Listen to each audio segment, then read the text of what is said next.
righty, so thank you everybody for coming to our Coffee with the Chief conversation. To get started, I would like to introduce the new Chief of Police of Grand Rapids Police Department, Chief Joe Triggs. I'm gonna read his bio, and we'll get into it for the morning. So, Chief Joe Triggs was born and raised in Muskegon, Michigan. He earned an associate's degree at Grand Rapids Community College, continued his education at Grand Valley State University, and graduated from the Police Academy at Lansing Community College. He was hired by PRPD in 2001 as a patrol officer. He worked primarily in the North Neighborhood Service Area, which included serving as a community policing specialist for 3.5 years. As a sergeant, he worked in the East and South Neighborhood Service areas, leading patrol operations in the South for 2 years. Chief Triggs was promoted to lieutenant in 2016. He was first assigned to watch command before overseeing the internal affairs unit as captain. As a captain, Chief Triggs was assigned as the commander of the South Neighborhood Service area, and in January 2023, he was promoted to deputy chief field operations. He served as interim chief for 4 months before being appointed chief in June of 2026. Chief Triggs has held additional duty assignments as a field training officer, a member of the department's board of awards, and as an advisor for Grand Rapids Police Explorer Post 1871, working with young people who are interested in learning about policing as a profession. He is a member of the department's peer support team. So I know that's a pretty comprehensive introduction. I'm not sure if you want to give, any 2 cents into that, but I think you got it. I think you guys covered it. Sounds good. yeah. But yeah, for our first question, we'll do one question, like as a primer question to get us started, and then we'll go into audience. So if you have any questions, if you want to make a comment, start a conversation, you can do that. But as our first question, so as the new Chief of Police of Grand Rapids Police Department, what are your main priorities for the department going forward? Number one, I think for most police agencies, it's got to be. Sure. Can you please speak up? Yes, ma'am. Yes, ma'am. Thank you so much. Yeah. And he asked me if I need a microphone too, and I did, so that's on me. Yeah. I think for any police department, the first priority needs to be, safety, and that's community safety, right? That's a big piece. We want a community where we feel safe to work, play, visit, and that is going to be a top priority for any police agency. A lot of things go into safety. Obviously, the police department is a big piece of that, but community organizations, community neighborhoods, other departments of the city all play into that safety of the city. So I want to make sure that we continue our strong role in making sure we are doing our part to make our community safe. My job as a deputy chief was bringing back the community officers, right? That was something that Chief Winstrom tasked me with, and it's nice that Roxy's here today. That's a program we continue to want to build. We got to have the staffing to do it. So my idea then was to bring them back in groups of 5. So we're set to try to bring another group back this fall. That task now is dumped on the Deputy Chief Baker to figure out as I've moved on to other things that I have to do, but safety. The second thing is, to me, is probably the biggest, is the community trust piece, right? And that's been something that's been for many years. We all know with mistrust of not just our law enforcement agency, but across the country, that's an issue. And I've always had an ability to connect with people, whether it's at work or outside of work, because I carry myself genuinely. I'm not scared to have tough conversations, and I appreciate the tough ones the most because I think that's where the real growth is. I think I come from a situation that helps bring value to that community piece because I was raised in adversity and challenges, and that doesn't make me any better than the next person, but it leads to the point of how you treat a person is real important, right? And it can change the dynamic of the interaction, but also understand explaining our actions and why we do things, opening our training up, opening our policies are already online, but opening things up and having a discussion to, even if we disagree on something, explaining why we do something and taking the time is beneficial. Even I think it helps lead to more credible conversation. I mean, there's things that we need to do better. I'm open to all that. But those are the 2 biggest things: is obviously safety and the community trust thing. Because it's a police department, a community is safer when they have a police department that respects and appreciates the community, and it goes the other way too, right? So our men and women are safer when they have community members that appreciate and respect what they do. It's a two-way street, and I understand that's important. So that's why I want to put the time and effort into it. So, yeah. Well, thank you. So we'll go into, if people have any questions or concerns, we'll do one question at a time. If you have any questions, just raise your hand. I will get to you. I see you have your hand raised first. So we'll go here. I think that we need more diversity in our right. I don't think any officers and like us, you know, I don't think no harm done like that, but I think we're right, my whole entire life. And I also have to think with issues here in our right. You know, right now, we're dealing with drug houses in our neighborhood. And my neighborhood, I've been there 21 years, and we've been fighting this big time. There's one senior house that got prostitution, is drug trafficking, and sex trafficking, and it's bad. And our whole neighborhood have been fighting this whole year. And management, I don't reach out, we don't, there's so many reports on this man, don't make no sense. We got children in the neighborhood, we got seniors, this is a senior complex. Yeah. And we don't reach out to the housing commission, Barracks police over there, that lost so many times, I don't understand why Dory got kicked in, like Benjamin took this man, it's ridiculous. Somebody, you know, look, thank God, no senior got hurt that neighborhood, no kids got hurt. But this is what we're watching, it's like a alcohol store, a liquor store, 24 hours a day.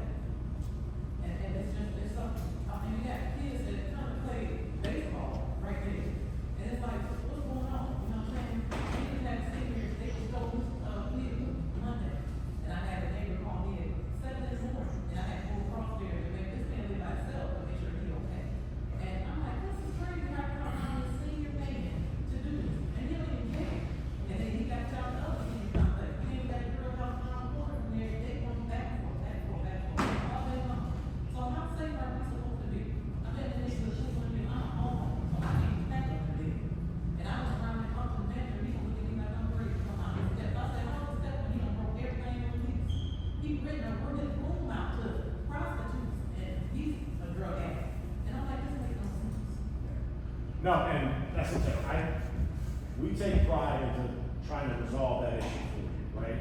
Or for the community. Obviously, there's limitations on what we can do legally. Obviously, you have to follow the normal steps, of course, of the law. And obviously, sometimes investigations, especially drug investigations, have to run their course. I don't know what that one specifically, is, and maybe, talking to Roxy or another officer after this is done here, maybe, what incident are you talking about? Where is that investigation at? But no, we have drug houses in the city. Drugs are a big problem.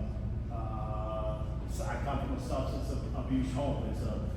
It's an issue, right? We have those that are suffering from addiction.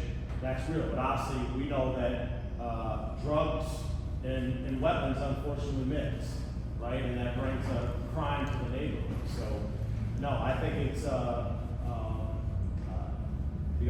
officers have to put the time and energy in. It sounds like what you're saying that's being done, but the investigations aren't going anywhere. Is that what you're saying? Okay, yeah. No.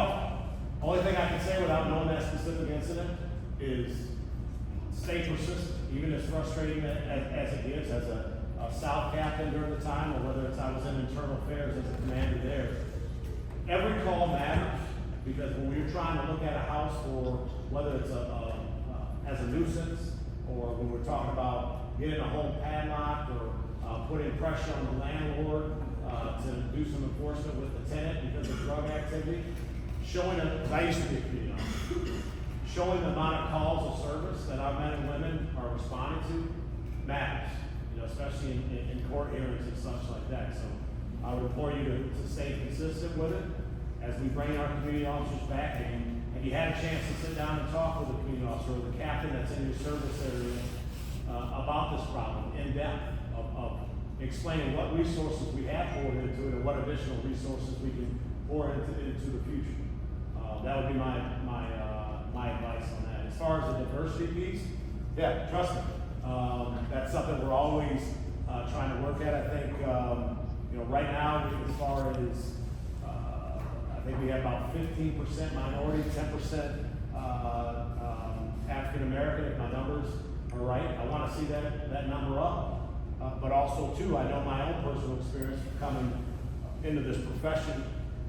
Number of family and friends weren't proud of me for the profession that I wanted to go into. So I was being discouraged by family and friends to a certain degree. I won't go into much detail with it. I think I've set it enough. But my desire to become a law enforcement officer, because I grew up in a domestic violence home and substance abuse. I watched a man beat on my mother when I was 11 years old, and I couldn't do much about it. I had two older brothers that didn't seem to be in the home at the time, so I had to call Muskegon PD, right? So that was noble. I looked at them as superheroes that could help protect me and my mother from this abuse, and I wanted to answer that call someday, and that's why I got into it. So in the situation with I guess what I'm trying to say is, I had a passion, I felt a purpose, for the job, right? But I had family and friends that were trying to talk me out of it. But I was locked on, no, I wanna do this someday. I think too, we gotta speak better about the profession too, if we want people of color to get in this job. Because we all know the history of law enforcement, tied to racism, Ku Klux Klan, Jim Crow, and all those things. And we gotta fight through that stuff if we want more people of color to do this job. Now, as a city, we can't go out and specifically say, hey, we wanna hire more people of color. But what we can do is, be intentional about where we're going to recruit and who we're sending to recruit, right? I just talked to the city manager 30 minutes ago about a potential for a recruiting trip. We talked about HBCUs, which we've done it one time in the past, I think a few years ago. We didn't have much success, with it. But that doesn't mean stop. I know we're in a more digital, world nowadays with social media and things like that. So I've asked our community engagement unit to kind of target the HBCUs in the area and kind of send out the digitals to see if we can get some information to anyone interested in the profession. I had always had the ability to connect with people, so I said I don't know how often a chief goes on a recruiting trip, but I speak highly of the profession. So I said I want to go on these trips, right? I want to speak from my experiences and try to recruit some good young men and women that want to do this job. And also, I'm going to push back on certain narratives. I'm going to give my opinion over 25 years. Whether you agree or disagree, we can have that conversation. But I'm also going to share my stories and see if we connect. I'm in the ear of two guys from Muskegon that happen to be minorities on our football team. Right? I'm a super fan on the football team, so I'm around it. One's a black male, one's an Hispanic male, right? But they're good kids. They come from challenging situations, but they're turning themselves into good students, they're good football players, and just letting them. One of them's already been on tour, but opening up the idea of the career to them. I will say before I get off too sidetracked, because of the things I do back home in Muskegon, the things I've been at here in the community out of uniform, too often I get that shock that I'm a police officer. And I think, in my opinion, that comes from this perception that a police officer is supposed to talk and walk a certain way and don't like this and don't like that. And you're all about, I'm supposed to be off duty, running radar, I'm part of the neighborhood. That's not the case. We are normal people doing a difficult job. And we cry, we bleed like anybody else, and we have challenges like anybody else, and make mistakes like anyone else. But no, we gotta, figure out ways how can we speak better about the profession, acknowledge the challenges, and acknowledge the faults. But I'll be the first to do that. I've been saying that so far. We haven't always done things great and whatnot. So just trying to improve. That answer, did I miss anything? We'll do another question. Yeah. And then, Try to limit my who was it? Right, Cap, yeah. Sir? Cap. Good morning. I just wanted to know, a lot of stuff that you were saying before we started the questions, I agree with a lot of the stuff. It seems like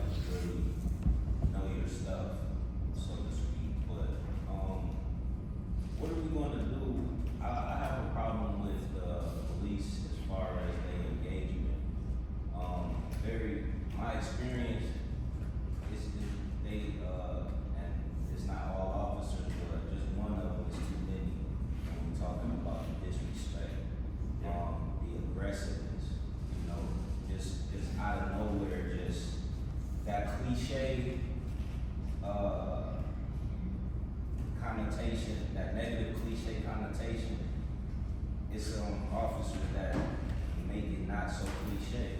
It's Yeah. like, and so what are we as citizens, what are we gonna do about addressing that?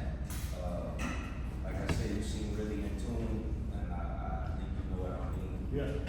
But just the disrespect, the super over aggressiveness, I think, they need to be held accountable some kind of way. I know it's not an easy lift, but, it's such a small gesture can go a long way. How you talk to people. Absolutely. How you talk to people, nobody likes to be disrespected, whether it's from an officer or not, but then you got a person younger than you talking down to you just because they got a badge on, and then the different color of the race, that doesn't help either. And then just this plumb disrespect though, just the aggressiveness, the over macho-ness. I just was at MLK last week, and they raided a house, paddy wagon, you know, all of that. And the officers, they was doing what they had to do, but it was one particular officer, he just take the cake. Just real cliche with all of the unnecessary aggressiveness and toughness and the threats of you going to jail. And it's like, I'm over here at an event, you know, it's just ways to do things, it's ways to do everything. It's a way to tell somebody they breath stink, you know, it's a way to do that.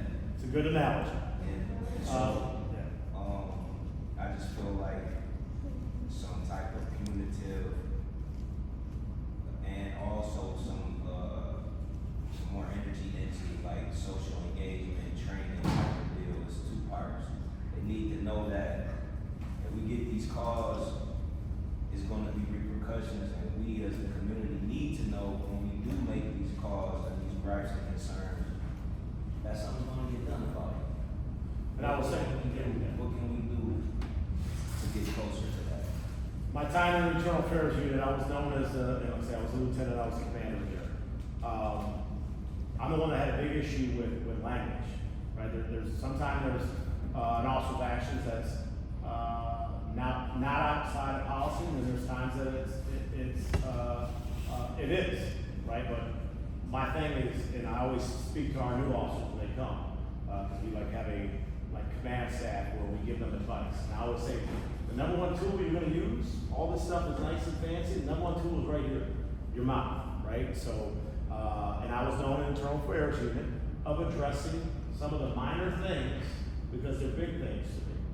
Because just full disclosure, I come from a neighborhood where, like, the first thing is like, watch how you talk, right? It's how you navigate your neighborhood, right? It's like you have to stick up for yourself. That's why I always say there's a certain DNA that I have in me out of uniform that I still have to this day. I don't want to be disrespected by anybody. In uniform, I've adopted that this is my role, this is my job. You can say anything you want to me in this uniform, this is my job, right? Outside of it is where I struggle as a man, as a black man, on how I was raised. But it's how I also give advice. Watch how you talk to somebody, because they can throw something off the rails real quick, right? And having an issue with that, there's times in this job, like when we talk about sport, I make a lot of sports references, where aggressiveness is good, and then where it's not. In this job, there are times to be aggressive, and there are times not. We have a younger department that sometimes they gotta figure out yes, no, or whatnot. But the biggest thing from kind of you explaining the last situation, you gotta make a complaint on it, right? And if it turns out that it wasn't sustained, as they say, you made a complaint on it. It still shows a pattern, right? My time in internal affairs, I know the names that it showed a pattern of who was doing it. My thing, and there's a couple that I have in mind, and I'm not dining my agency out because I believe in accountability. Another sports reference, high expectations drive high performance, right? So from an athletic standpoint, I appreciate the high standard.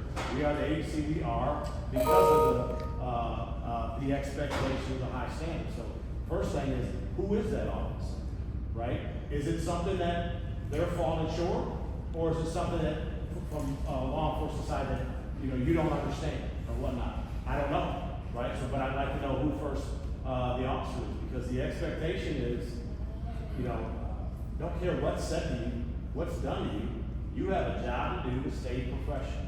And we have great men and women that go out there and they do the job under tough conditions, and then there's some, like, nope, they thought that was a reason to run off at the mouth. Held accountable, hold accountable. If we don't know about it, there's nothing we can do about it.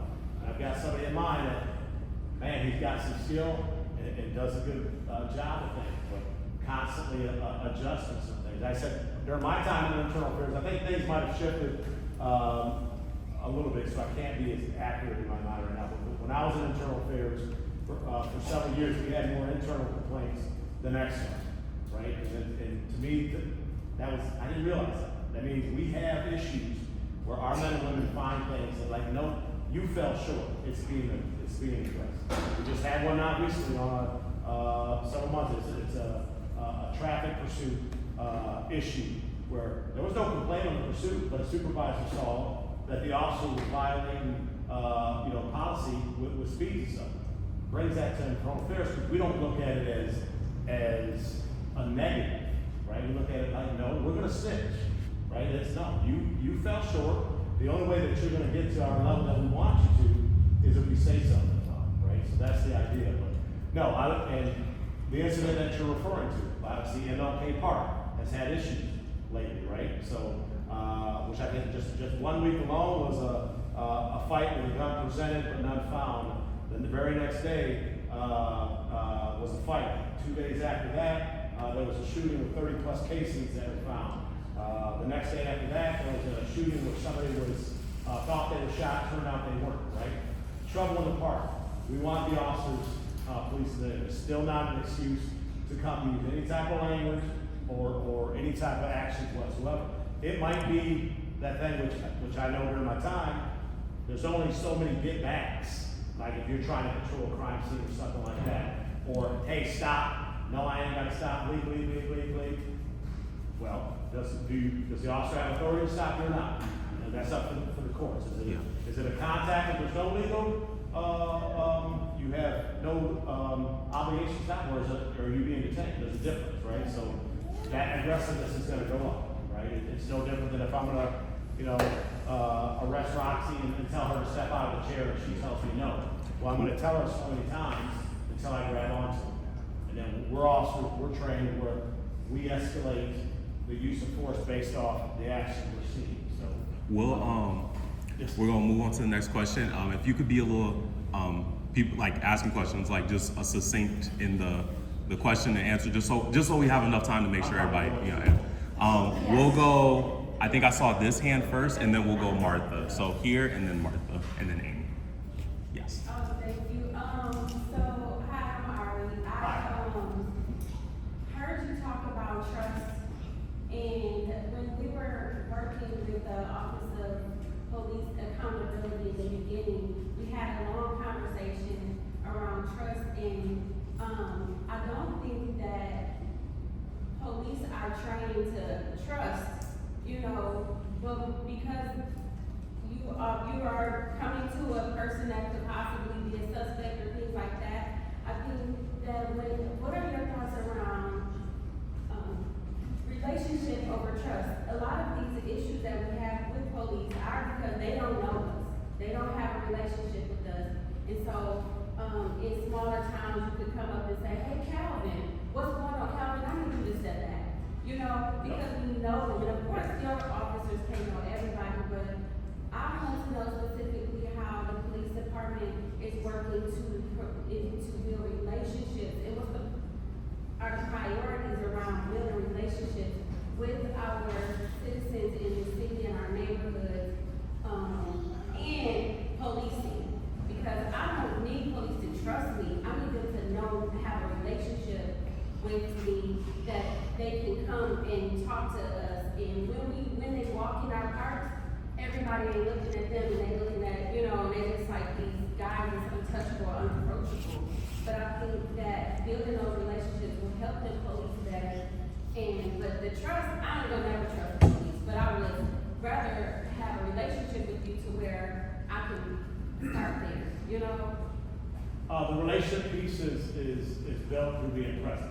Same thing, you build it the same way with whether it's a neighbor and your kids, you have to be present. To be present, you need the officers and you need the bodies. We've been so short-staffed the last few years, we're on our way back up. We were 266 officers in 2023. We were 396 when I hired no one. How many do you need? I think we need 350 personally, right? So that's the number in my head. But be present to where we can, like, as we get more officers, you see the community officers coming back, right? I've heard that complaint or that suggestion for a few years now. We want them back in the neighborhood, walking the street. So that's the plan. That's one phase of how to build a relationship. It's also with this job, you know, we're a younger department now, but let the officers get confidence to, you know, to approach the community more. It is tough. I will say in my 25 years, my personality usually wins. So when I have a thought that everybody hates me, nobody wants to talk to me, no one likes law enforcement, it makes you just want to stay in your lane, go handle your call to a certain extent. But we're constantly pushing out of it. And I think we do a good job at it. Doesn't mean we can't do better. But there is a mental health component of it to being like, not everybody hates you. You get called 307 times a day, and these calls that they go on, they are helping and they're good interactions, but nobody hears about it. That's 2,000 plus calls a week, right? But so I'm trying to, and not just me, but our super motivate them. Like, no, people appreciate you. No one appreciates you in the moment, right? When we're calling about neighbor trouble, and you got to decide whatnot. So, but presence. Yes, Thank ma'am. you. We'll go. Oh, I'm sorry, you're big. Oh, no, you're Taking good. your job. Wait, we got like a little cue. So we'll go Martha, Amy, here, and then here, and then Michelle Childs. Roxy, help me out. So, Martha, yeah.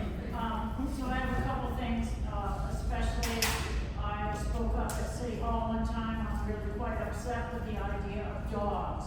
I think when the dogs are set on a person, this is a person who's going to be harmed before they're ever adjudicated to be innocent or guilty.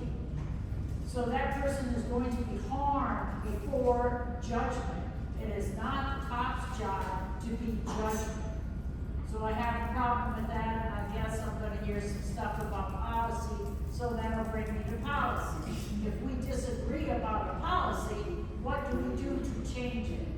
The other thing is, I've seen in this city, I've been alive and around Grand Rapids a long time, and I've seen the police get violent.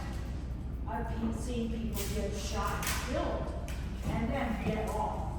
So all of your police know that they can be violent and get off.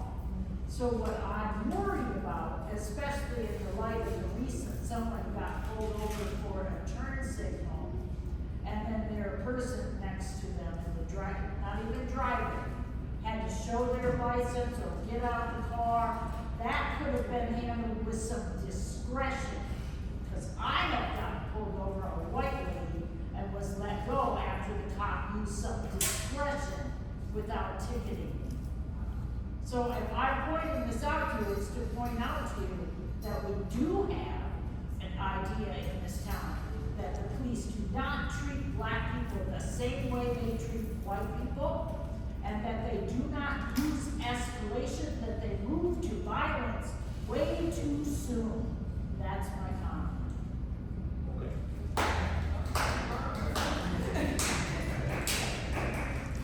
Well, and you had a lot of pieces there. Some feelings too, Yeah. I respect that. As far as the K-9 stuff, obviously K-9s are used across the country in law enforcement, across the globe in law enforcement. Using a K-9, I won't get too in-depth here, obviously in essence of time, but they're a valuable tool that is used. It makes the incident safer for not only the civilian or the community, but the officer.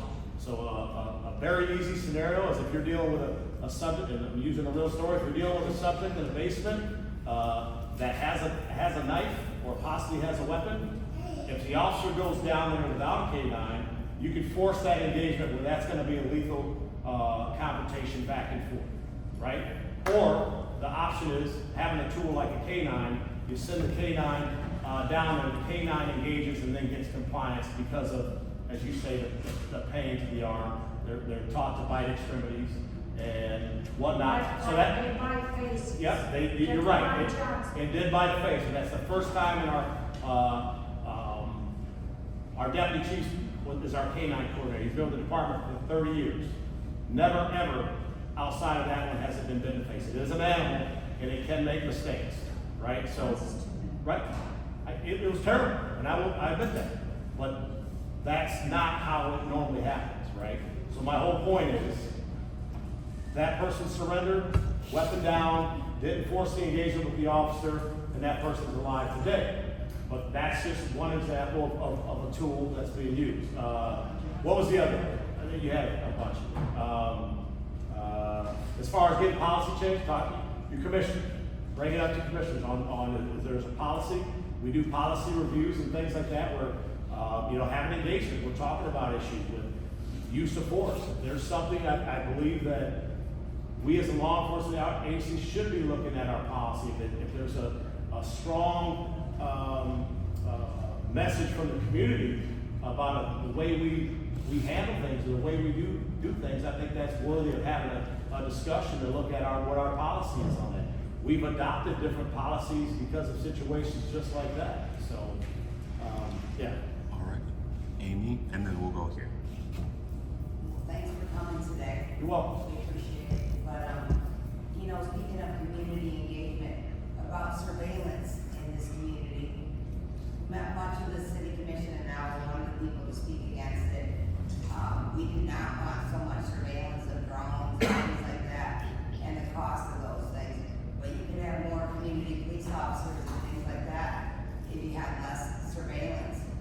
And certain neighborhoods have much more surveillance than other neighborhoods. So I'm just wondering, when you say, that you're gonna listen to community, input, but yet you don't. Not you in particular, but the police officer groups don't. And so much of the public comment is against drones. And you say it prevents crime, but when you just see something, how's it gonna prevent crime? So my point is, why don't we get more officers for the hot team? Why don't we get more officers for community policing instead of just surveilling people? And, things like that. But we have 5 officers for community policing, correct? Yep. And these kind of things are the things that work. But surveilling people, harming people, the more training for de-escalation, because least restrictive works, but yet people are dying. So do you see what I'm saying? Yep, and I don't have the drone numbers with me right now, so I'm just kind of speaking off experience. But drones for surveillance, what we're using our drones for, traffic accidents. Before we had our forensic techs that would climb on a ladder and hold their camera down to take a picture of a crime of an accident scene. And when you're investigating an accident scene, you need cops to block the road, right? So while the forensic tech is doing their work, we've got cops that are tied to this incident while the ideal tech can get the evidence that they need. A drone, send up, get the picture, boom, it's done, officers are cleared to handle the 307 calls that are coming today. It's also used on a K-9 track for oversight. So it's up in the air while the K-9 is tracking, and you can see the heat signatures of the subject hiding. So it's no surprise to the K-9 handler, it's no surprise to the officer. So that situation is safer because the officer knows right where he is, calls him out, there's no surprise, there's no thought of a weapon, all because that tool is up there. Guy, same type of idea, robs a jewelry store or robs a liquor store and flees. Instead of the officers diving into a situation where they can make a bad decision or force an encounter that they don't want to have, drone is up, we're talking about de-escalation. That's a form of de-escalation right there. We're not rushing in. Staying back, drone is up, it's got the picture. We can take our time. We can work yard one at a time because the drone is up. A drone is not put up because we think we got a drug house. That's against policy, right? We're not putting a drone up in the air like, oh, there's some suspicious cars parked here. We can't launch a drone for that. It's not being used. So I would love to see what surveillance numbers that you're speaking of, because those are the top things that I can think off the top of my head why we're using our. Like flock cameras. What's that? Like Oh, you're flock talking about flock cameras. So, with the flock cameras, we've had the automatic license plate reader since 2012. I was one of the community officers at the time when it was first placed on a cruiser, right? And I was one of the officers for the pilot of this program, and it was the time we got them in. They've got a couple things. It helped locate vehicles that had unpaid parking tickets. So it was good for the city to get some of that revenue from all the parking tickets that were out there.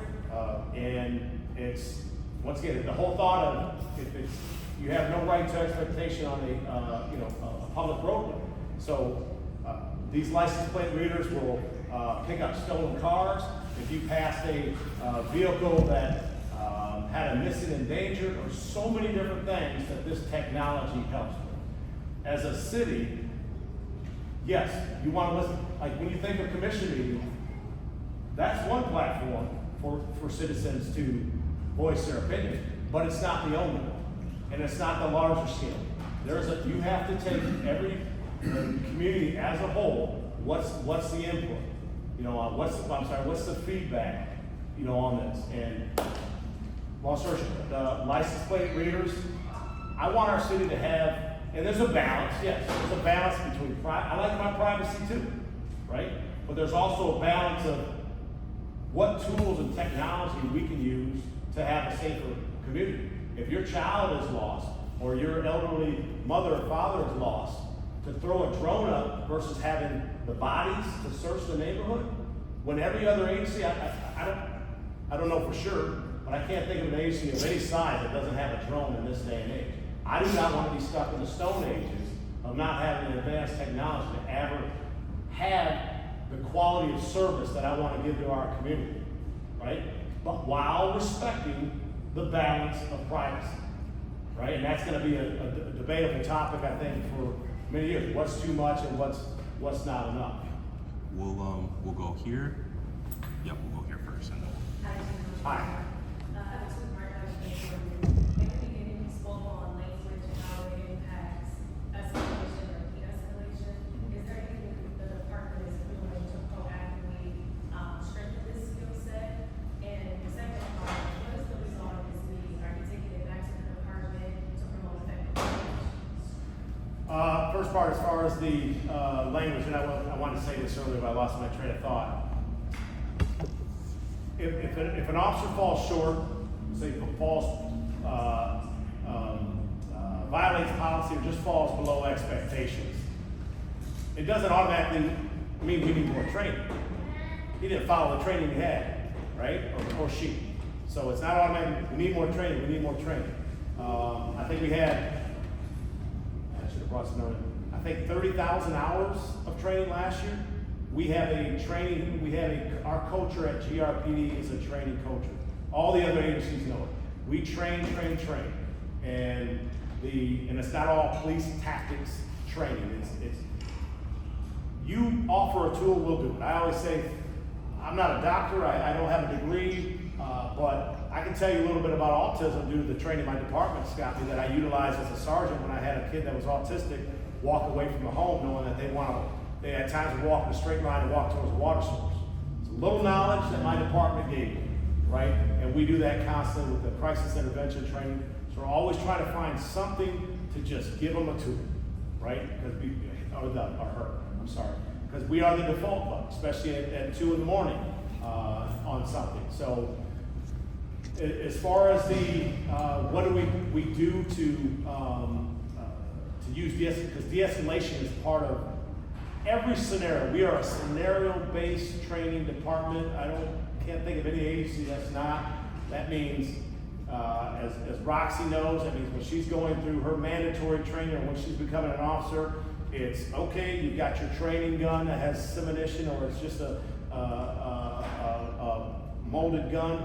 And okay, the situation is you're going to this location, a guy is suffering from mental health, and he's throwing rocks at cars. All right, go.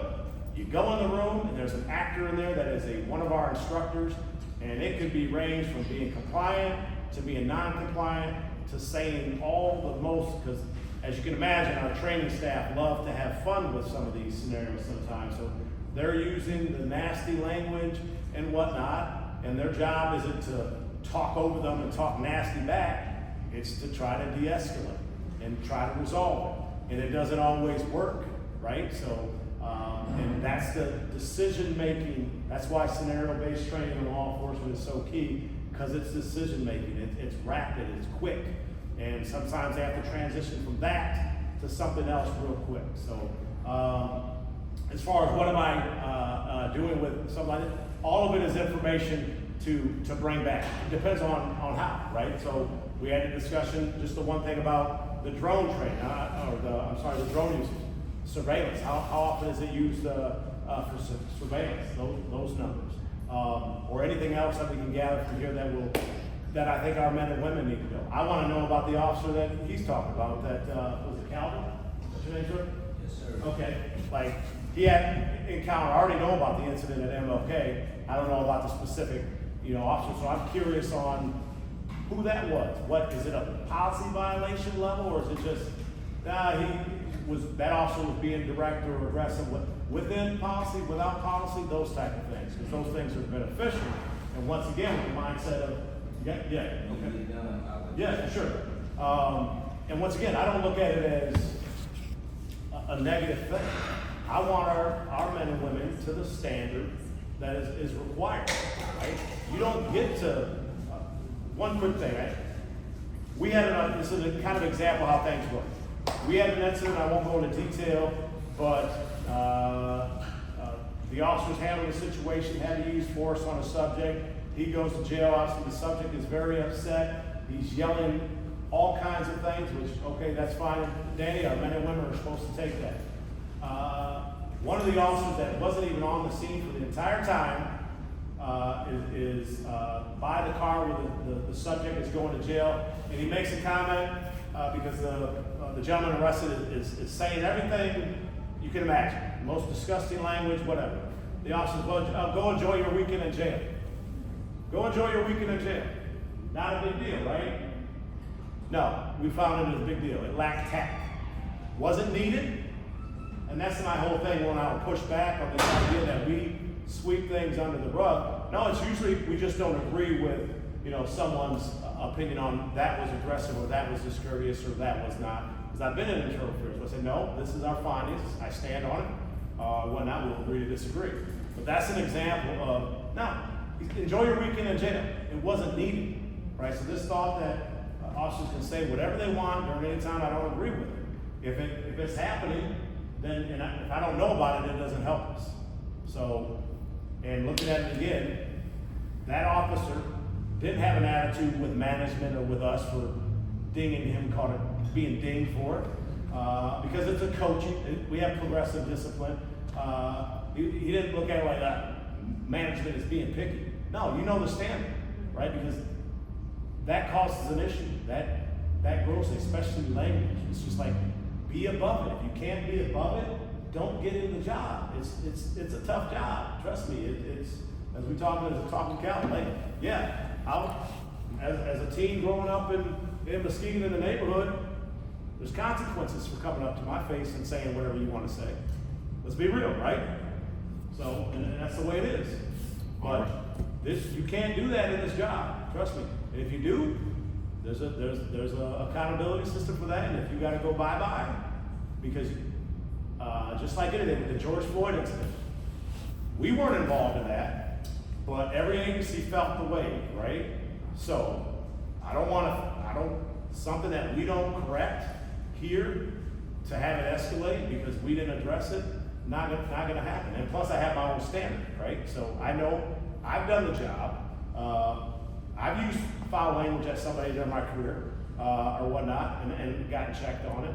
I've done it when it was acceptable and when it's not. If we're dealing with, you know, a guy that's got a gun, you might drop that gun. Yeah, you might get it, right? So that opposed to you stopping somebody on a traffic stop, you got your license, and I go, give me your effing license. Yeah, that's a problem.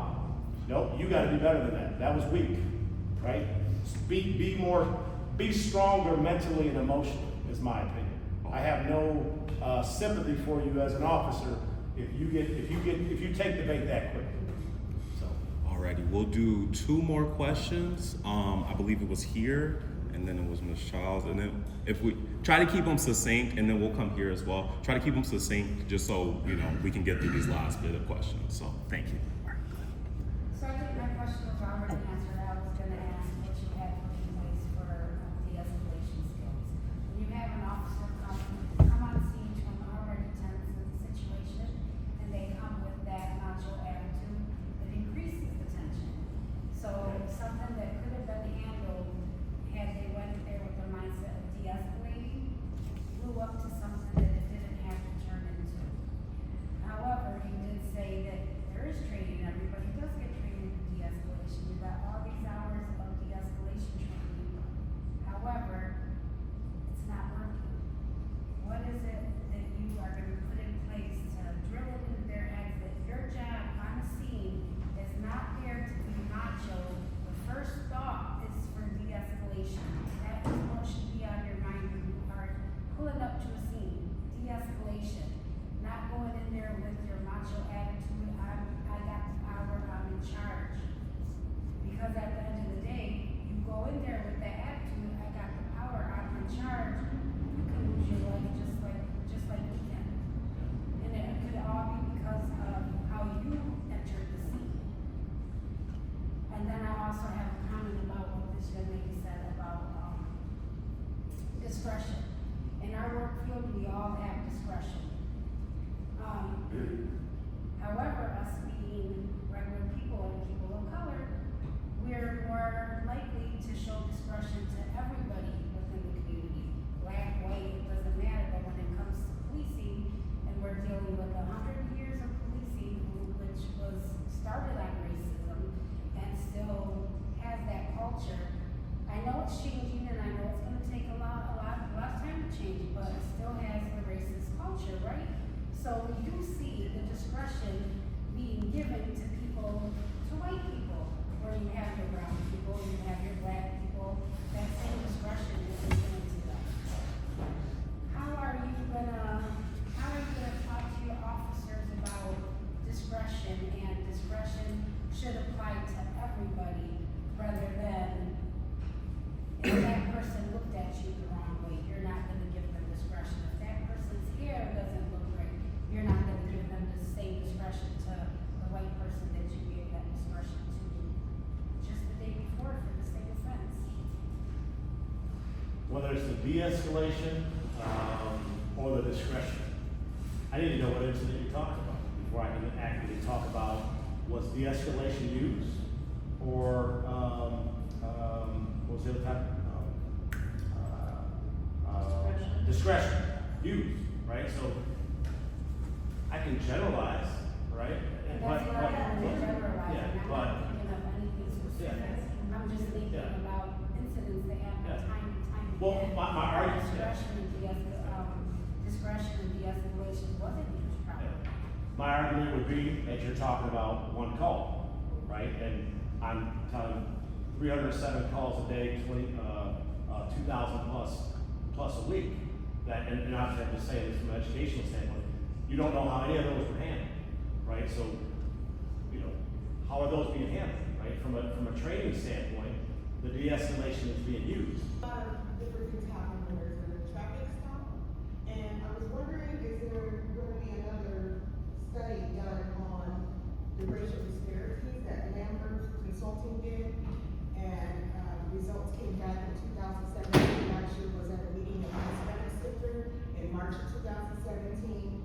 And what they found is that black drivers were twice more than likely to be stopped at different stops in the neighborhood than other non-whites, and then Hispanic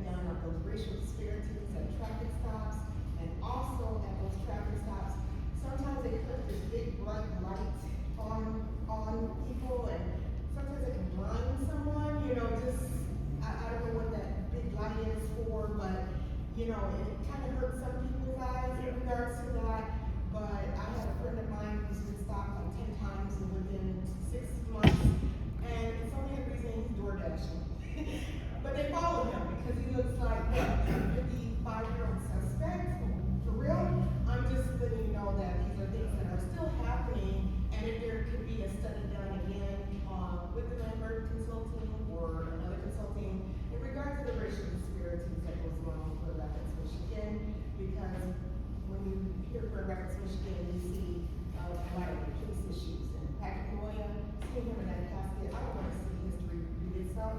That was not, it was really hurtful. I guess the short answer, obviously, we were part of the study, and that wouldn't make sense to shine bright lights in the driver's eyes, so that's, I don't know if that's feedback that the consultant company got, but, Director Davis from the, Office of Public Accountability, Oversight, is working together, or trying to put together another study. So that's coming in the near future and being led by, the Office of Oversight.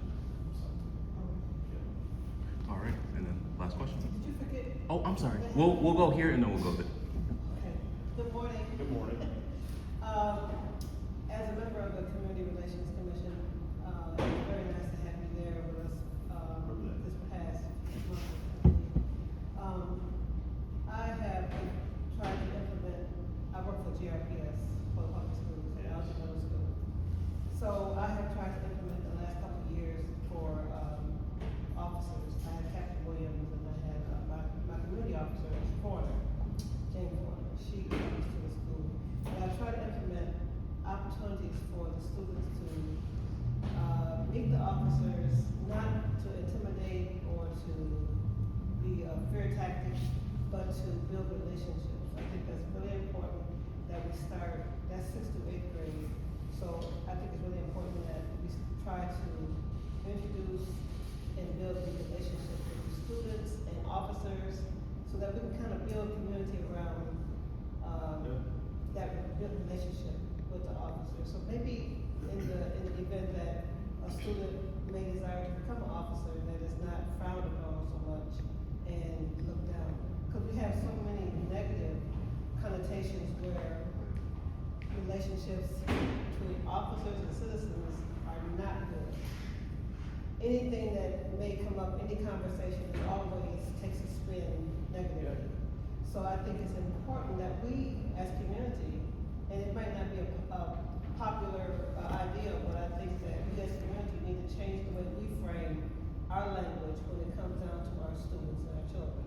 Because it offers them a negative idea of what officers are doing. And many times, even in my own life, I've had domestic violence in my life, and my default called police, right?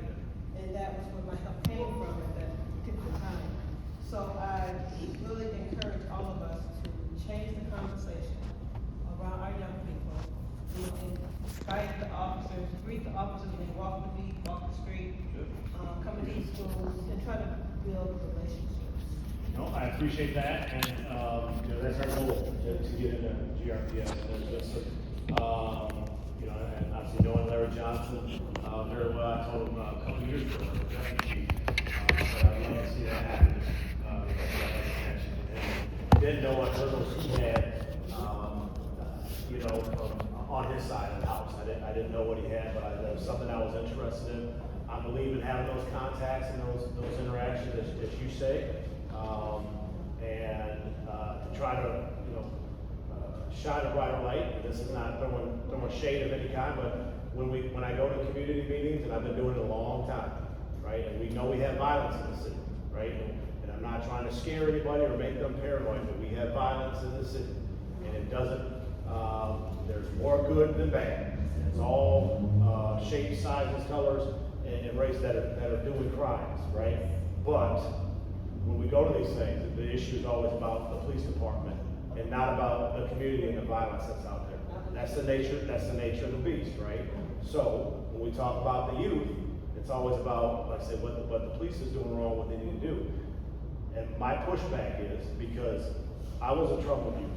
And I won't get into depth, I just did that with the youth over there, which I sought out that conversation because these young men are so bright, and I know some of the challenges that, I'm just using my own experience, but being part of the football program back home, the kids are dealing with the same thing. So it's just like carbon copy stuff, that there's accountability piece that needs to be set. Certain things need to be set, right? If we just deflect everything over here, this doesn't get fixed. And we gotta factor in the traumas, and I get that, right? But bottom line is everybody needs some form of accountability and leadership, and that's the police department too. So yes, I want to drive more conversations about, community stuff too, and not just what the law enforcement is falling short on, because I think it's beneficial, to our youth. Right? If I may, Yes. for schools in particular, that's something we are kind of in that, so where schools starting to come back, anticipating all of that, us as the community officers are actually working on the things that we're going to implement, and going to try and do leading into the school year, not only within the schools themselves, but also like routes to school, so involving like walking, biking, riding with family members, so that is something that we are actually focusing on right And now. that's good, because every time the officer shows up at Alger, which is not there anymore, but at Alger, it's always the neighbors are calling, what's going on? It don't have to be a negative situation. They're our partners, our community stakeholders. So- Well, and the last thing I would say on that, I do, speaking of internal affairs, I have an internal affairs unit meeting at 12:30 here, so I will have to, take off, but, like that's, we know, how do I say this, there's a lot more, positive interactions that happen. Like I said, I guess you could call me a liar, I guess, if you don't believe me, but I've worked, I would not have the attitude that I have working in the city for almost 26 years if I didn't go on calls that were at a minimum good or positive interactions. Yes, there's times that it's not, when somebody's gotta go to jail, or when there's a problem and things can escalate, yeah, but that's not the majority, right? But I think the narrative is quite different, or whatnot, but that's just my opinion, being boots on the ground or whatnot, but no, I think, and I think that's why I wanna figure out how to open that up to more community members, definitely community leaders, like, and again, some have barriers like, no, we're not getting in the car, or whatnot, so then how do we open up training? We did that with a public safety member where they went to the K-9 training, which was beneficial for them. Once again, be against K-9s or for them, at least see exactly the level they're used on, whether it's finding a missing child, finding a missing endangered or whatnot, to homicide suspect. Yes. Right? There's a big range, right? But yeah, no, I think that's the only way they can keep going is if they had a lot of support from the community, which they do. So I appreciate that. Did you have time for one more question? Yes. Okay. Of course. Yeah. This is actually from a group of people, on behalf of UB and Local Station GR. Yesterday, July 28th, members of UB and Local Station and volunteers with GR Rapid Response to ICE responded to a hotline alert after a young father was detained during a traffic stop in front of his wife and 2 young children and taken to the ICE office. According to the family, he is married to a U.S. citizen, has 2 U.S. citizen children, allegedly did not have an immigration warrant, and is in the process of adjusting his immigration status. Volunteers remained outside the office to support the family. Shortly after, Grand Rapids Police Department cruisers showed up and parked blocks away, but were easy to spot. When the ICE garage door opened, and the GEO transport van exited, multiple GRPD officers responded almost instantly, dispersing the volunteers, showing how coordinated they were with ICE officers. These events were live streamed on the UB and Local Station GR Facebook page. So the question is, despite repeated public statements that the Grand Rapids Police Department does not cooperate with ICE, incidents like this continue to show otherwise. Under your leadership, we issue a written public directive prohibiting GRPD officers from assisting and coordinating with ICE during civil immigration enforcement actions, particularly given ICE's practice of detaining individuals without judicial warrants and separating immigrant families. See, now that incident you're speaking of is, and we talk about de-escalation, they are called because there's a group of protesters that are blocking the alleyway and driveway to the office or whatnot, which they get there, and because they're trying to de-escalate the situation and don't want to go up because it's going to be confrontational right away, they, as like that part is accurate, they park down the street to observe for themselves. Is there a violation or is there not? If there's not a violation, then they don't need to go there. In this job, you get thrust in the middle of complaints, right? Neighbors, spouses, whatever it may be.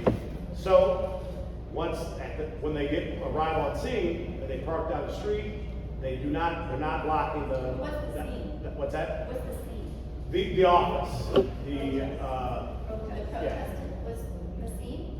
where the 911 call was. There was a 911 call that protesters are outside blocking the alley or garageway of the agents that want to leave.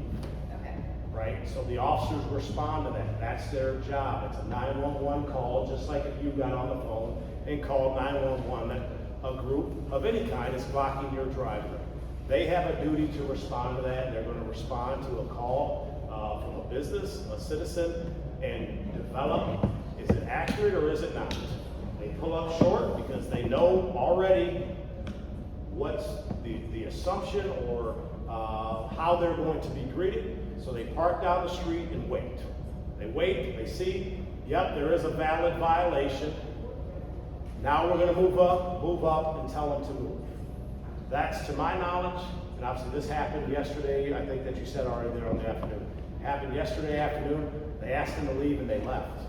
So that was the end of it. There's no, I have always said, in my 25 years, I have not seen an ICE agent in my career, right? This city, what's that? They're here. I'm sure they are. Oh, wow. I'm sure that, but my whole point is that Grand Rapids has enough issues of its own to deal with. Outside of federal agencies have the authority to work in any city in this country. We have our own issues here in Grand Rapids to work on that takes priority, and that's going to be our focus. So So the answer no. what's that? Could that person call Okay. at least? Can I just ask? Yeah, go ahead, I'm What- sorry. My bad, my The bad. question was, are you willing to issue a written public directive for prohibiting GRP officers from collaborating with ICE? We are not collaborating with them. But will you What's that? sign a written directive for? I don't need to sign a written directive. So no. We are not collaborating with them, right? We're going to respond to any incident of any citizen or anybody else calling for 911 services to make sure there's not a need for our action. What the federal agencies are going to do, whether that's the DEA, ATF, or immigration, they are federal agencies, and they don't need our permission to operate. I really have to. Okay, well, so that's gonna be it for, Did you want? We're nice, our governor has already taken care of that for our cities and counties and our state government. So the police department don't have to do anything with the state for anything. It's that you can ask by the integrated. okay, well, all right, thank you, everybody. And thank Chief Joe Triggs. If you have any other further questions that you might want to ask, you can ask Officer Roxy right here. Anything else? Thank you all for coming out. Yeah. Thank you so much. Appreciate it. Yeah, Appreciate it. absolutely.